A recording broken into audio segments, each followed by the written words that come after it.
Hello everyone, good morning. সবাই কেমন আছো? আশা করছি সবাই খুব ভালো আছো, আমরাও ভালো আছি। আর এতদিন ভিডিও দিইনি, তার মেন কারণ হলো আমার ফোন একদম বন্ধ হয়ে গিয়েছিল, যার কারণে আমি ভিডিও দিতে পারিনি। আর ফোনটার বয়স অনেকটাই হয়ে গিয়েছিল। আর অনেক দিন ধরে মনে মনে ভাবছিলামও যে একটা ফোন কিনবো। তো কথা ভাবতে ভাবতে ফোনটা যে হঠাৎ করে নষ্ট হয়ে যাবে সেটা ভাবতে পারিনি। আসলে ফোনে কোনো সময় কোনো সমস্যা দেখা দেয়নি, হঠাৎ করেই বন্ধ হয়ে গিয়েছে। কিন্তু ফোন আরেকটা কেনার ইচ্ছা এই কারণে ছিল যে একটু ভিডিও কোয়ালিটিটা ভালো হবে, তার কারণে। তো নতুন একটা ফোন নিয়েছি, আজকে সেই ফোন দিয়ে ভিডিওটা শুরু করেছি। আর ভিডিও কোয়ালিটি কেমন সবাই একটু জানিও। আর কি ফোন কিনেছি সেটা ভিডিও শেষে তোমাদের সাথে শেয়ার করব। আজ ঘুম থেকে উঠেছি 5:30টার সময়। ঋষিকাকে 6টার সময় পড়াতে চলে এসেছিল। তো যেদিন সকাল সকাল পড়া থাকে ভালোই হয়, আমি খুব তাড়াতাড়ি উঠে যাই। না হলে তো কী হয়, এখন উঠতে উঠতে 6:30 7টা বেজে যায় যদি ওর পড়া না থাকে। আর পড়া থাকলে বেশ ভালোই লাগে যে না ঠিক আছে, ওই চাপে চাপে তাড়াতাড়ি উঠে যাই আর সমস্ত কাজগুলো সকাল সকাল কমপ্লিট করা হয়ে যায়। সকালে উঠে ঘর উঠান সমস্ত কিছু ঝাড় দিয়ে থালা বাসন মেজে এই যে রান্নাঘরে নিয়ে আসছি। এখন সমস্ত থালা বাসনগুলো জায়গা মতন রেখে দেবো।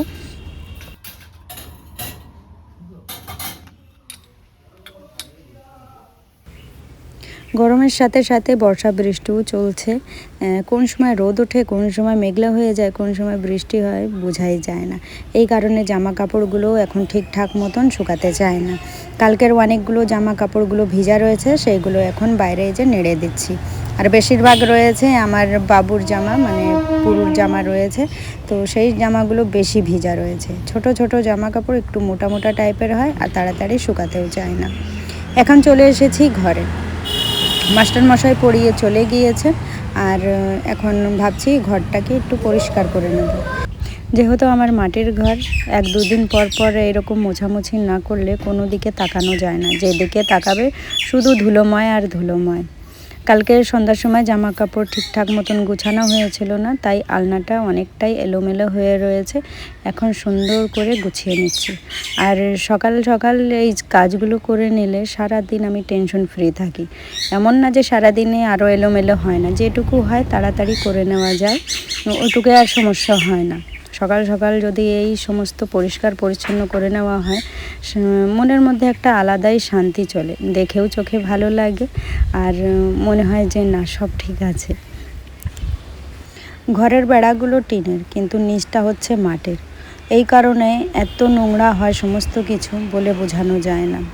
আর এইগুলো করতে অনেকটা সময় লেগে যায়। সকাল সকাল এই কাজগুলো করে স্নান করতে যাব। আর স্নান করার আগেই এই কাজগুলো করে নিলে ভালো লাগে। স্নান করার পর তো আমার এই সমস্ত কাজ করতে একদমই মন চায় না। হালকা ফুলকা হলে ঠিক আছে, কিন্তু সমস্ত কিছু একদম পরিপাটি করে গুছিয়ে নেওয়া, মুছে নেওয়া, এই করতে গেলে কি বলো তো, স্নান করার আগেই করে নিতে হয়, তাহলে কিন্তু ভালো লাগে। তো ভাবছি সকাল সকাল স্নান করে নেব।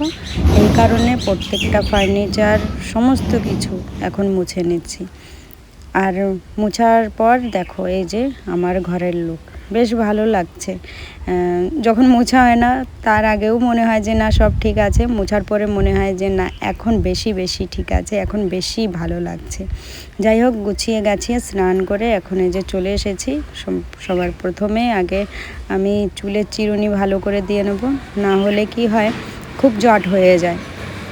আর পুজোর ভারটা নিয়েছে ঋষিকা পুজো দিয়ে নেবে। আমি তো রান্না করব, না হলে রান্না করতে অনেকটা দেরি হয়ে যাবে, এই কারণে আমি আর পুজো দিচ্ছি না, ঋষিকাই পুজো দিয়ে দেবে। এখন মুখে একটু হালকা নারকেলের তেল মেখে নিচ্ছি। আমার স্কিন প্রচুর ড্রাই, তো গরমকালে এসে গেলেও সেই ড্রাইনেসটা যায় না, এই কারণে হালকা করে হাতে মানে 1-2 ফোঁটা মতন নারকেল তেল নিয়ে তারপর মেখে নিই, তাহলে একদম ঠিকঠাক মনে হয়। প্রত্যেক দিন রাত্রে আমি চিয়া সিড ভিজিয়ে রাখি আর পরের দিন আমি গরম জল দিয়ে মিক্স করে তারপরে খেয়ে নিই। এমনিতে একদম সকালবেলা খালি পেটে খাই আমি থাইরয়েডের ওষুধ, তার 1 ঘন্টার পর গিয়ে আমি এই চিয়া সিড ভিজানো জলটা খাই। এটা খেয়ে কিন্তু আমি খুব লাভ পাই। আমার ওই যে খাই যে ভাবটা ওইটা আর থাকে না। মনে হয় যে মানে কোনো কিছু দেখেও তেমন লোভ হয় না, মনে হয় যে পেটে তেমন খিদে নেই। তো আমার কাছে এটা খেতে বেশ ভালোই লাগে, এই জন্যে খাই আমি। আর আজকে বেশি কিছু রান্না করব না, মুসুরির ডাল রান্না করব, আর তেমনভাবে কিছুই করব না। পূজা একটা জিনিস রান্না করছে আর আমি একটা জিনিস রান্না করছি। আর রাত্রে হাজব্যান্ডে বলেছে কিছু অন্য কিছু খাবে, যার জন্যে আর কিছু রান্নার তামঝাম করলাম না। আর এখানে আমি পূজার ঘর থেকে দুধ নিয়ে এসেছি। বাচ্চারা দুধ খেয়ে একটু বাঁচিয়ে দেয় আমার জন্যে, যেহেতু আমি দুধ চাটা খুব ভালোবাসি আর হাফ কাপ করেই খাই। আজকে ঋষিকাও খাবে, প্রত্যেক দিন আদ্রিজা আমার সাথে খায়, আর আজকে ঋষিকা বলেছে যে ও খাবে। তো ঋষিকা এমন চা প্রেমী না যেমনটা আমি আর আদ্রিজা আছি, কিন্তু আজকে ওর মন চেয়েছে তাই ওকে এই যে চা করে দিলাম। এখন এই যে ঋষিকাকে চা দেওয়া হয়ে গিয়েছে, আর এই চা বানানোর পর আদ্রিজাকে খুব ডাকতে হয়, মানে না ডাকলে ও আসতেই চায় না। এমনি তো চা খাওয়ার নেশা ওর থাকে, কিন্তু জানি না কেন চা করার সময় ও থাকবে না। ওকে প্রত্যেক দিন তেলিয়ে ডাকতে হবে, তারপর দিতে হবে, না দিলে আবার রাগও হয়ে যাবে। তো এখন আমি চা বিস্কুট খেয়ে নিচ্ছি।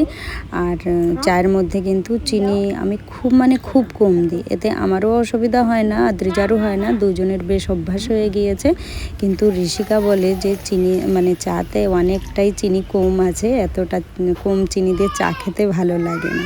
তো ও কী করে, ওর নিজের চায়ের মধ্যে একটু চিনি দিয়ে মিক্স করে খেয়ে নেয়। তো এখানে আজকে মুসুরির ডাল রান্না করছি আমি জিরে, শুকনো লঙ্কা, পেঁয়াজ ফোড়ন দিয়ে। আজ ডালের সাথে খাওয়ার জন্যে আমি ভেবেছি যে একটা চাটনি করব, যেটা কি ইউপিতে খুব করা হতো, আর আমরা বেশিরভাগ খেতাম আয়রের ডাল দিয়ে। রসুন, কাঁচা লঙ্কা আর লবণ এটা আমি বেটে নিচ্ছি, খুব মিহি করে না বেটে এইভাবেই বাটতে হবে, আর রসুনের চোকলাটা না ফেলালেই বেশি ভালো হবে। তো এটা তো বাটা হয়ে গিয়েছে, এবার কড়াইয়ের মধ্যে তেল দিয়ে এটাকে একদম ঝুরঝুরি করে ভেজে নেব। এটা কিন্তু মুড়ি দিয়েও খেতে ভালো লাগে, আর রুটি দিয়েও যদি খাও সেটাও ভালো লাগে, আর ডাল ভাত দিয়ে তো মারাত্মক লাগে। তো আজকে অনেক দিন পর আজকে আমার মনে পড়েছে যে এরকম একটা করি, তো আজকে ডাল ভাত দিয়ে এটাই খাবো। দুপুরের খাওয়া দাওয়ার পরেই ভাবলাম চলো তোমাদের সাথে শেয়ার করি যে এবারটা আমি কী ফোন কিনেছি। হাতে দেখে সবাই বুঝতে পেরেছো যে এবার আমি আইফোন কিনেছি।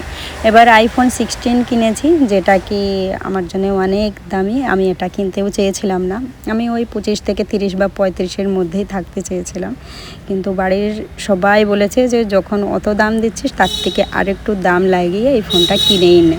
তো বাড়ির সবার কথা রেখেছি। আমি জানি না আমি ভুল করেছি না ঠিক করেছি, তোমরাও একটু জানিও যে আমি কি ঠিক করেছি, কারণ হচ্ছে এখনও তো আমার ভিডিওগুলো তেমনটা ভাইরাল না। তো জানি না, এত দামি ফোন কিনে যদি আমি কিছু নাই করতে পারি, তাহলে কিন্তু এত টাকার ফোন কেনাটাই আমার জন্য মানে ব্যর্থ বলতে পারো।